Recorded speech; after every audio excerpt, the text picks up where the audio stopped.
Eh, Buenas tardes, buen día. Según como se vaya presentando, me presento. Eh, este es el trabajo de ponencia final, el corpus como discurso del arte del catedrático doctor Ernesto de los Santos Domínguez. En la asignatura Análisis del discurso en la enseñanza de las ciencias, soy el alumno Enrique Esquez García Estrada. ¿Cuáles son los objetivos en este trabajo? Es entender las diferentes componentes de un discurso, visibles y no visibles, analizar el corpus como discurso, analizar puntos del enunciado y las modalidades que se van presentando y entender las relaciones del lenguaje y las instituciones por medio de discursos que legitimen el poder y dominio social. La metodología que se usó para este análisis fue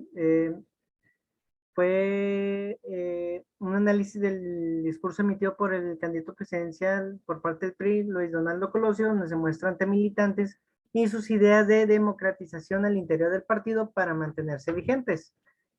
También en el análisis se realizaba basándome en la argumentación de los componentes del discurso de Baggin, como también cómo se presenta el poder y la ideología de Michel Foucault, las funciones del lenguaje según Jacobson y de los actos de habla y su intervención por Bravo y de la definición de la imagen de las actividades de imagen Sher de Jong de 1969. ¿Cuál fue el corpus seleccionado? Como ya hablamos, se analizará el discurso dado por el licenciado Luis Donaldo Colosio Murrieta, candidato presidencial del PRI en el año 1994. Esto durante el acto conmemorativo del 65 aniversario del PRI en el Monumento a la Revolución Mexicana el día 6 de marzo del año 1994.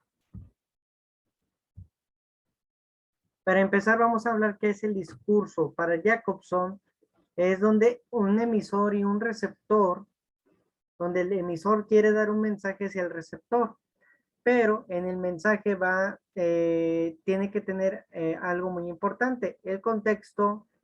Y qué más va el lenguaje y el canal, ya sea oral o escrito.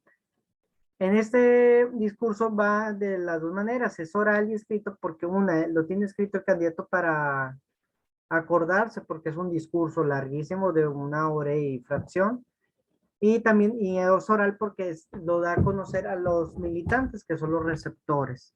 Se da en un contexto porque estamos hablando habla sobre las elecciones de 1994, habla con los militantes del PRI y habla muchos temas que le interesa a este partido político en este año, que está perdiendo fuerza durante todo por los errores que habían cometido durante sexenios anteriores y ya estaban pagando los errores un poco.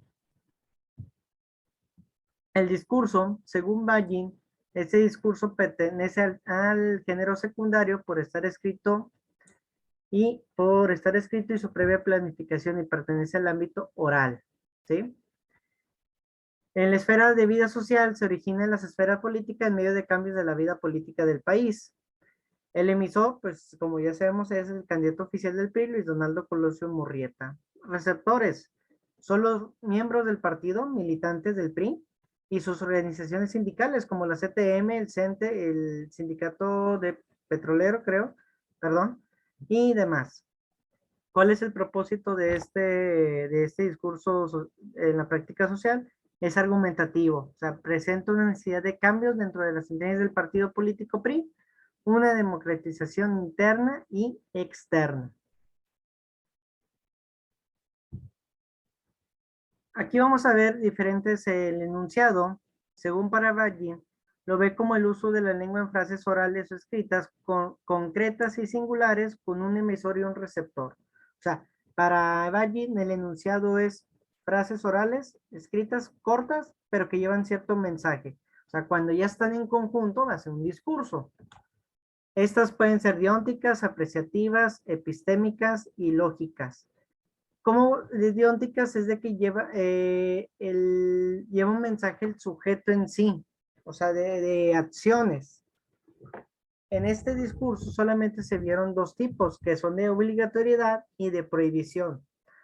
De obligatoriedad es, debemos admitir que hoy necesitamos transformar la política para cumplirles a los mexicanos. Ahí bebe el discurso de Luis Donaldo es de que estamos obligados, ¿sí? Y de prohibición también porque no queremos candidatos que al ser postulados los primeros sorprendidos en conocer su supuesta militancia seamos los propios priistas.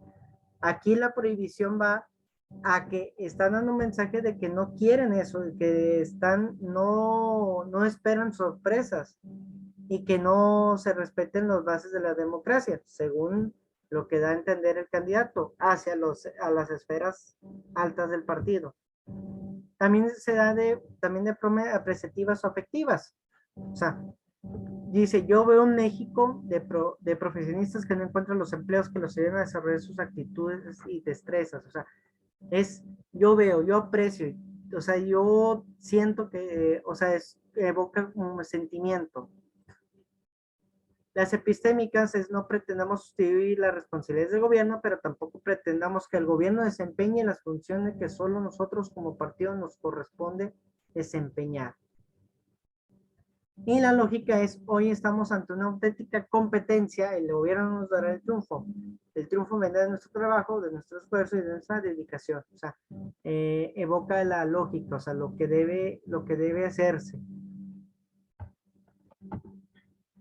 Y bueno, aquí una pequeña gráfica hice la comparación de todos los del discurso y se hace una comparación de las palabras utilizadas con anterioridad de las modalidades de enunciación. De la forma dióntica vemos que se utilizan 15 palabras dentro de lo anterior, porque pues el discurso es muy largo. De las apreciativas 9, de las epistémicas 12 y de la lógica solamente se utilizan 4.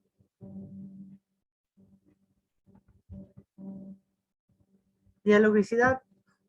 Para Bagin, el dialogismo permite al hablante que interactúe con el receptor. O sea, el oyente se convierte en hablante, esta puede ser una réplica, o sea, es cuando intercambian lugares, aunque sea por muy poco tiempo, pero lo hacen. A lo largo de este discurso, Luis Donaldo Colosio alcanza a escuchar diferentes voces de los receptores, cuando el primero habla sobre las diferentes necesidades del país, produciendo sonidos de aprobación hacia el candidato. Es muy poco lo que cambia en lugar de el receptor, pero lo cambia. Entonces sí tiene que seguir una dialogicidad en este discurso. El emisor del discurso invita al receptor a repetir las palabras que vive el PRI, que vive México. Y bueno, hablábamos de también un tema de polifonía.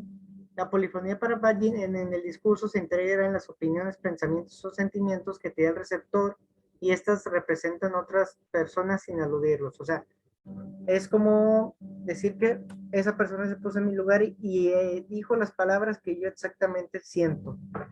En el discurso lo señala y vuelvo a repetir lo mismo. No queremos candidatos que al ser postulados, los primeros sorprendidos deben conocer su supuesta militancia, seamos los propios periodistas. O sea, ¿qué quiere decir? Que no quieren sorpresas, que no esperan que el partido los traicione de alguna manera de decirlo a las personas que ya están perfilándose, ¿verdad? Y que vayan a ser a personas elegidas al dedazo, como se conocía antes. También estas palabras representan el pensamiento de varios miembros del partido que están ahí, de una verdadera democratización del partido y no de la imposición de candidatos por parte del gobierno en turno, que era algo muy dado por el PRI, que el presidente que estaba era que ponía a sus allegados. Vamos a ver las funciones del lenguaje. Solamente para Jacobson, Jacobson representa varias funciones, pero en el discurso solamente se encuentra 3. ¿Cuáles son? La función referencial haciendo alusión a lo que sucede en Chiapas y el ZLN. O sea, da una referencia, por ejemplo, del candidato, lo que pasaba en ese año 1994, en el 1 de enero, y que cómo han quedado mal con ese estado de Chiapas y que entiende la insurgencia del ejército zapatista. La función emotiva. porque es una efusión emotiva, porque evoca como el sentimiento, como el sentir, al decir yo veo en México, al dar a entender el sentimiento de cambiar un país. O sea, porque lo repite, es algo del discurso muy repetitivo, pero que es lo que le da un poco de nosotros todavía recordar ese discurso hasta en este año 2022 y fue en el año 1994. Y también tiene la función conativa, que busca convencer a los receptores de establecer un cambio democratizador dentro del PRI y convencer a las masas que le den su voto, ¿sí? O sea, es convencer a mis propios del partido para reformar dentro de un partido y también pues, ganar las elecciones del 1994 que se está perfilando. Vamos a ver lo que Michel Foucault dice que es el poder. Vemos dos cosas y vemos aquí uno está en rojo y uno está en azul. El discurso, cuando se utiliza ya como parte del poder, está ritualizando el discurso, o sea, lo hace a su manera, lo hace a su gusto. ¿Esto por qué es? Pues porque es dominado por las clases poderosas o dominantes y esto se utiliza para legitimar el poder y dominio social. Y lo vemos del otro, que las ideologías es la parte contraria. Esta se da por medio de una lucha de clases sociales y cuando no se censura el discurso, se da lo que llamamos las revoluciones. Ambas usan recursos de exclusión. ¿Cómo recursos de exclusión? Invalido lo tuyo porque lo mío es lo válido. O sea, cuando es una ideología trata de imponerse una sobre la otra. Y pues vamos a ver que también en este discurso no deja de ser discurso político y también un discurso quiere imponerse sobre una ideología. Somos la opción de conservar, de capaz de conservar lo que ha tenido éxito y somos la opción de encontrar nuevos caminos de solución para los problemas pendientes. Él habla, o sea, que son la vía, se han equivocado, en esto más adelante aquí dice que se han equivocado, han cometido errores, pero han tenido más éxito. Entonces, para seguir por la misma vía de encontrar buenas decisiones, debemos de seguir como parte de con el partido oficial, en este caso, de la ideología. Dice, cambiemos sí, cambiemos, pero hagámoslo con responsabilidad, consolidando los avances reales que han alcanzado y por supuesto manteniendo los propios valores y nuestra cultura. Dice abajo, México no quiere aventuras políticas, México no quiere saltos al vacío, México no quiere retrocesos, esquemas que ya estuvieron en el poder y probaron ser ineficaces. O sea, que no quieren una aventura política, a lo mejor que busquen la alternancia a un partido político, entonces no, ellos buscan legitimarse todavía ante la sociedad y aceptando sus errores, pero que los van a corregir. Pero que si se van con lo otro, pues van a tener muchos problemas, según ellos.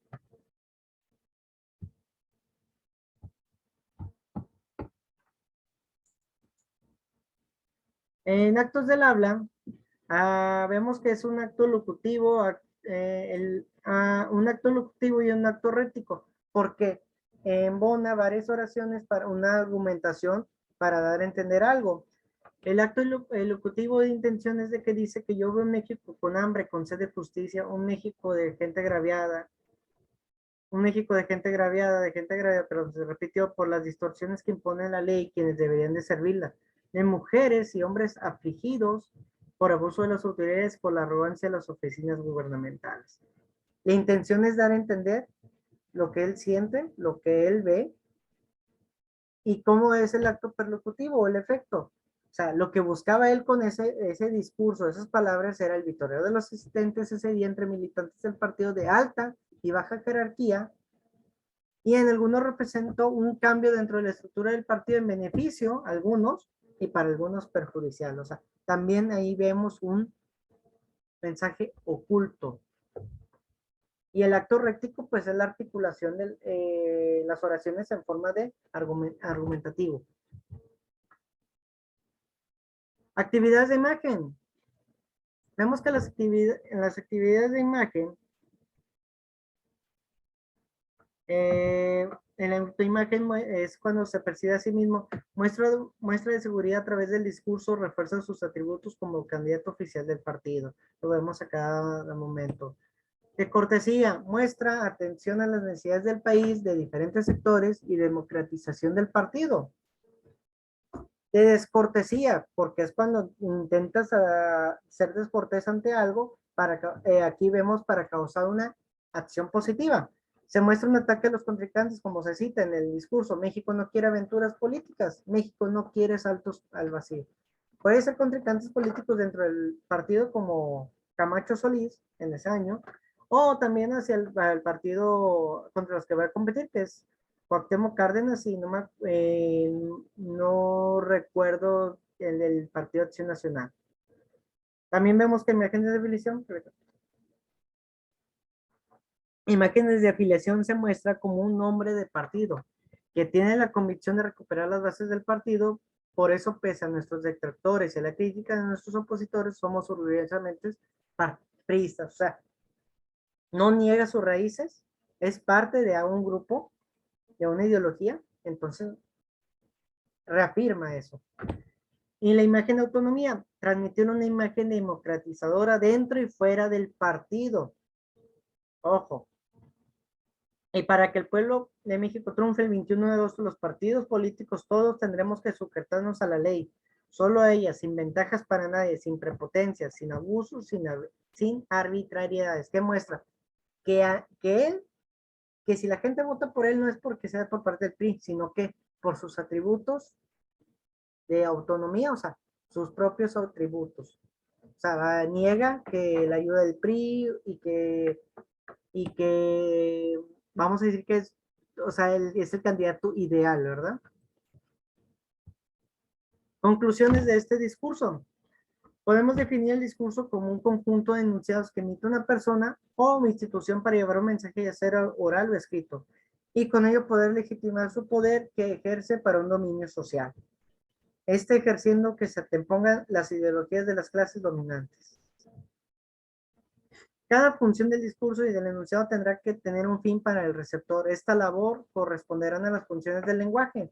Debemos recordar que el objetivo del receptor es convencer o anteponerte ante el receptor. ¿Sí?